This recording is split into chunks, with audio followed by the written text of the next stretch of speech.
Hello dear students, welcome back to my YouTube channel summer education world.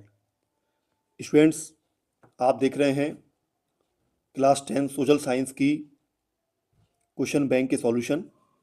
और पहले एक video हमारी बन चुकी है पार्ट 1, आप उसे देख लीजिएगा, जिसमें अध्याय 1 और अध्याय 2 क्लियर हो चुके हैं अपने। और इस वीडियो में आप देखेंगे कितने आपके अध्याय क्लियर हो रहे हैं। तो सबसे पहले सॉल्यूशन देख लेते हैं हम। पहला क्वेश्चन है, भारत की औसत वार्षिक वर्षा कितनी है? 114 सेंटीमीटर। भोपाल झील का निर्माण किस सदी में हुआ था? 11वीं सदी। हीराकुंड परियोजना किस नदी पर बनाई गई है? महानदी। बांधों को आधुनिक भारत का मंदिर किसने कहा? जवाहरलाल नेहरू। बंगाल का शोक किस नदी को कहा जाता है? दामोदर नदी। सरदार सरोवर बांध किस नदी पर बनाया गया है? नर्मदा नदी। जल संरक्षण से संबंधित खादीन एवं जोहत किस राज्य से संबंधित हैं? राजस्थान। पालर पानी कहा जाता है वर्षा जल। निम्नलिखित में से किस नदी पर बहुउद्देशीय नदी परियोजना नहीं है? यमुना। पृथ्वी का कितना प्रतिशत भाग जल से ढका हुआ है? 3/4।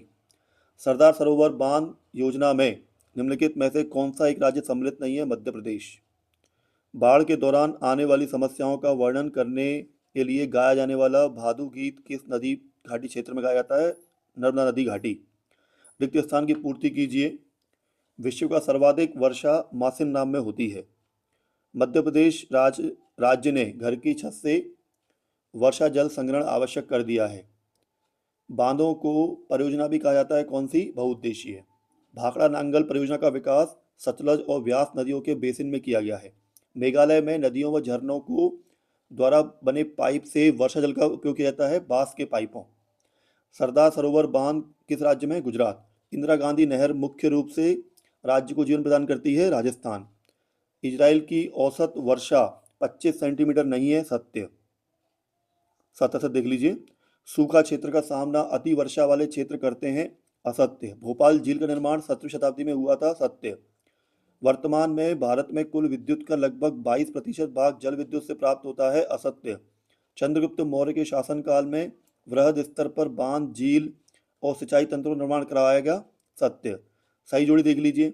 राणा प्रताप सागर, इसका पहला वाला आएगा आपका चंबल नदी। दूसरा सरदार सरोवर बांध, इसका आएगा नर्मदा नदी। तीसरा नागार्जुन बांध, इसका है कावेरी नदी। सही जोड़ी देख लीजिए बेटा। रिहंद बांध सोन नदी, टेहरी बांध गंगा नदी और इंदिरा गांधी नहर राजस्थान। एक वाक्य में उत्तर देख लीजिए। हौज खास का निर्माण किसने कराया था? अलाउद्दीन खिलजी। विश्व में 2025 तक कितने व्यक्ति पानी की समस्या से ग्रस्त होंगे? लगभग 200 करोड़ व्यक्ति। पश्चिमी हिमालय के पर्वतीय क्षेत्रों में नदी की धारा बदलकर खेतों में सिंचाई के लिए बनाई गई वाहिकाओं के नाम लिखिए। गुल या कुल। किस राज्य में हर घर में वर्षा जल संग्रहण का ढांचा बनाना आवश्यक है? तमिलनाडु। और कोयला जल विद्युत परियोजना किस राज्य में स्थित है? महाराष्ट्र। जल विद्युत किसे कहते हैं? गिरते हुए पानी की शक्ति का उपयोग करके टरबाइन घुमाकर बिजली पैदा करने को जल विद्युत कहते हैं। नवीकरण स्रोत किसे कहते हैं? जैसे सौर ऊर्जा, पवन ऊर्जा। बाढ़ किसे कहते हैं? नदी के जल स्तर में अत्यधिक वृद्धि होने के कारण पानी का आसपास के निचले इलाकों में फैल जाना और जनजीवन को प्रभावित करना बाढ़ कहलाता है। सूखा किसे कहते हैं? लंबे समय तक वर्षा की कमी के कारण भूमि में नमी की कमी हो जाना और जल स्रोतों का सूख जाना, जिससे कृषि और जनजीवन प्रभावित होता है, सूखा कहलाता है। भाखड़ा नांगल परियोजना का एक उद्देश्य लिखिए। सिंचाई के लिए पानी उपलब्ध कराना और विद्युत उत्पादन करना। भारत सरकार ने ग्रामीण क्षेत्रों में रहने वाले लोगों के जीवन यापन को आसान बनाने के लिए कौन सा मिशन चलाया है? राष्ट्रीय ग्रामीण आजीविका मिशन।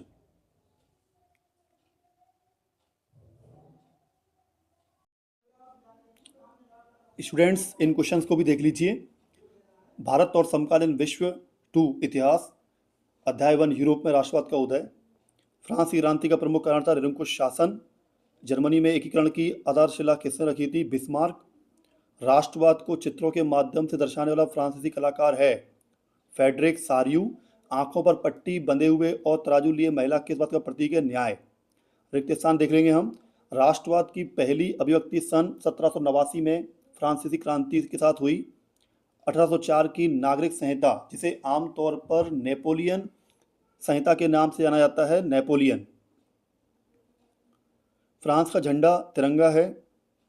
राइनलैंड का डाकिया किसको कहा गया? नेपोलियन। पूर्वी और मध्य यूरोप के जागीरदारों की जमीन पर खेती बंधुआ मजदूर करते थे। कपड़े मापने का पैमाना एले था। वियना की संधि के बाद फ्रांस में बुर्बो राजवंश की सत्ता स्थापित हुई। उदारवादी राष्ट्रवादी मुख्यतः की आज़ादी चाहते थे, व्यक्तिगत स्वतंत्रता और सम्मान। यंग इटली की स्थापना जोसेफ मेजनी ने की थी। फ्रांस की दूसरी क्रांति 1830 में हुई थी और जर्मन संघ का सबसे बड़ा क्षेत्र प्रशा था और फ्रैंकफर्ट संसद का आयोजन सेंट पॉल चर्च में हुआ। अब देखेंगे हम सत्य सत्य। वियना सम्मेलन की मेजबानी ऑस्ट्रिया के चांसलर मेटरनिक ने की थी। सत्य। 1804 की नागरिक संहिता को आमतौर पर हिटलर की संहिता के नाम से जानते थे। असत्य। लाल टोपी तिरंगा और कलगी स्वतंत्रता और गणतंत्र के चिन्ह थे। सत्य। उदारवादी सभी को मताधिकार के पक्ष में थे। असत्य। जर्मन संघ 39 भागों में विभाजित था। सत्य। पोलनेस और माजोर्का का संबंध पोलैंड से है। सत्य। यूरोप में महिलाओं और पुरुषों के बीच कोई भेदभाव नहीं किया जाता था। असत्य। ला टालिया विक्टर एमेनुएल की पत्नी थी। असत्य। इटली के एकीकरण में अंतिम बाधा रोम था। सत्य। केसर विलियम प्रथम जर्मनी का पहला राजा था। असत्य। सही जोड़ी देख लीजिए। योहान गॉडफ्रीड, इसका आएगा जर्मनी। कैरोल कुर्पी सकी, इसका आएगा पोलैंड। और यूजीन देला क्रोबा, इसका आएगा फ्रांस। और गैरीबाल्डी, इसका आएगा इटली। बिस्मार्क का आएगा आपका प्रशा। और लॉर्ड बायरन का आपका आएगा इसमें इंग्लैंड। नेक्स्ट सही जोड़ी देख लीजिए। नेपोलियन की पराजय 1815 में वाटरलू में।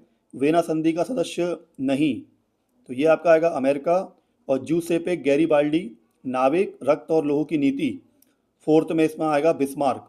मारियान की प्रतिमाएं, इसका आपका आएगा राष्ट्रीय प्रतीक। एक वाक्य में उत्तर देख लीजिए स्टूडेंट्स। ऐसी सरकार या शासन व्यवस्था में सत्ता पर किसी प्रकार का कोई अंकुश नहीं होता है, क्या कहलाती है? निरंकुशवाद। निर्जातीय से आप क्या समझते हैं? यह एक साझा संस्कृति, वंश या पहचान के आधार पर लोगों के एक समूह को संदर्भित करता है। कल्पनादर्श यूटोपिया क्या है? कल्पनादर्श एक ऐसे आदर्श समाज या राज्य की कल्पना है जो वास्तव में मौजूद नहीं है। कि यह एक ऐसी साहित्यिक युक्ति है जिसमें, हाँ, रूपक से क्या आपका क्या तात्पर्य है? यह एक ऐसी साहित्यिक युक्ति है जिसमें किसी अमूर्त विचार या अवधारणा को किसी ठोस वस्तु या व्यक्ति के माध्यम से व्यक्त किया जाता है। फ्रेडरिक सरियू कौन था? फ्रेडरिक सरियू एक फ्रांसीसी कलाकार था जिसने 1848 में लोकतांत्रिक और सामाजिक गणराज्यों से मिलकर बने विश्व नामक 4 चित्रों की एक श्रृंखला बनाई थी। नेपोलियन बोनापार्ट कौन था? नेपोलियन बोनापार्ट फ्रांस का एक सैन्य और राजनीतिक नेता था जिसने फ्रांसीसी क्रांति के दौरान प्रमुखता प्राप्त की और 19वीं सदी की शुरुआत में यूरोप पर हावी रहा। अब एक वाक्य में आंसर है तो बेटा इसके इतने आंसर तो लिखने पड़ेंगे हमको, है ना। काउंट कैमिलो दे कावुर कौन था? काउंट कैमिलो दे काफूर सार्डिनिया पीडमोंट का प्रधानमंत्री था और इटली के एकीकरण में एक प्रमुख व्यक्ति था। जूसेपी मैसिनी कौन था? जोसी मैसिनी एक इतालवी क्रांतिकारी था जिसने यंग इटली नामक गुप्त संगठन की स्थापना की। यंग इटली क्या था? इसकी स्थापना किसने की थी? एक गुप्त क्रांतिकारी संगठन था जिसकी स्थापना जूसेपी मैसिनी ने 1832 में की थी। बैंक ऑफ फ्रांस की स्थापना किसने की थी? Napoleon Bonaparte. वियना सम्मेलन की मेजबानी किसने की थी? ऑस्ट्रिया के चांसलर ड्यूक मेटरनिक। काला लाल और सुनहरा झंडा किस देश का था? जर्मनी। नेपोलियन युद्धों की शुरुआत किस आक्रमण से हुआ? फ्रांसीसी क्रांति। इटली का एकीकरण कब हुआ? 1871। और जर्मनी का एकीकरण कब हुआ? 1871। इसी के साथ में अति लघु उत्तरीय प्रश्नों को थोड़ा बहुत देख लीजिए इसमें आप।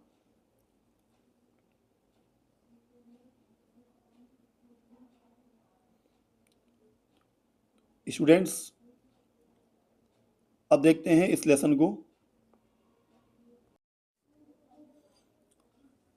स्टूडेंट्स अब देखते हैं हम इस चैप्टर के क्वेश्चन को। भारत में राष्ट्रवाद, सही विकल्प चुनकर लिखिए। भारत में राष्ट्रीय कांग्रेस की स्थापना कब हुई थी? 1885 में। गांधी जी ने बिहार में चंपारण आंदोलन किस वर्ष शुरू किया था? 1917। 1929 में लेजिस्लेटिव असेंबली पर बम किसने फेंका था? भगत सिंह और बटुकेश्वर दत्त। इरविन समझौता कब हुआ था? आपका 5 मार्च 1931। गांधी जी दक्षिण अफ्रीका से भारत वापस कब आए? 1915।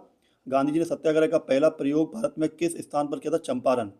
हिंद स्वराज पुस्तक के लेखक कौन थे? मोहनदास करमचंद गांधी। सितंबर 1920 का कांग्रेस अधिवेशन कहाँ पे हुआ था? कोलकाता। भारत माता का पहला चित्र किसने बनाया था? अवनींद्रनाथ टैगोर। बताइए, एक रविंद्रनाथ टैगोर जी भी हैं और एक अवनींद्रनाथ टैगोर जी भी हैं। ठीक है, और रविंद्रनाथ टैगोर जी ने जनगण मनगण लिखा है ना। लोक गाथा, गीत, बाल गीत और मिथकों को एकत्र करने का कार्य भारत में किसने किया? रविंद्रनाथ टैगोर। सत्याग्रह क्या है? प्रेम और स्नेह। प्रथम विश्व युद्ध का समय है 1914 से 1918। गांधी जी ने असहयोग संबंधी विचार किस किताब में लिखे थे? हिंद स्वराज। हथियारबंद आदिवासी किसे ईश्वर का अवतार मानते थे? सीताराम राजू को। बागानों में काम करने वाले मजदूरों को बिना इजाजत बागान के बाहर निकालने की छूट नहीं के लिए कानून बनाया गया था, इनलैंड इमिग्रेशन एक्ट। हो सकता है यहाँ पे इंग्लैंड हो, है ना। साइमन कमीशन के खिलाफ प्रदर्शन में हुए लाठीचार्ज से शहीद हुए थे लाला लाजपत राय। पूना पैक्ट दलित वर्ग एसोसिएशन तथा संविधान से संबंधित है डॉक्टर अंबेडकर। अवनींद्रनाथ टैगोर द्वारा बनाए गए चित्र में भारत माता के हाथ में फूल तथा वे हाथी और शेर के बीच खड़ी हैं। इस चित्र में हाथी और शेर प्रतीक है शक्ति और सत्ता के। चोरी चोरा की घटना कब हुई थी? 5 फरवरी 1922। रॉलेट एक्ट कब पारित हुआ था? 1919। पूर्ण स्वतंत्रता का प्रस्ताव कब पारित हुआ था? 31 दिसंबर 1929। मार्च 1919 में, रिक्त स्थान देखिए, मार्च 1919 में बम्बई कमेटी का गठन किया था, खिलाफत, बम्बई खिलाफत कमेटी ने इसका गठन किया था। असहयोग खिलाफत आंदोलन 1920 में आरंभ हुआ।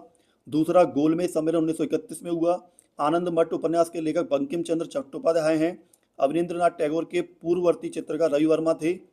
महात्मा गांधी के साथ 78 विश्वस्त सहयोगियों ने नमक यात्रा शुरू की थी। न्यू कैसल से जोहान्सबर्ग तक महात्मा गांधी ने दक्षिण अफ्रीका में सत्याग्रह मार्च निकाला। बहिष्कार के दौरान सर्वाधिक बहिष्कार किस चीज़ों का हुआ था? विदेशी वस्तुओं का। जलियांवाला बाग की घटना को घटित हुई कब हुई थी? 13 अप्रैल 1919। सन 1918 में महात्मा गांधी सूती कपड़ा कारखानों के मजदूरों के बीच सत्याग्रह आंदोलन चलाने नगर पहुंचे थे, अहमदाबाद। सत्य लिखिए।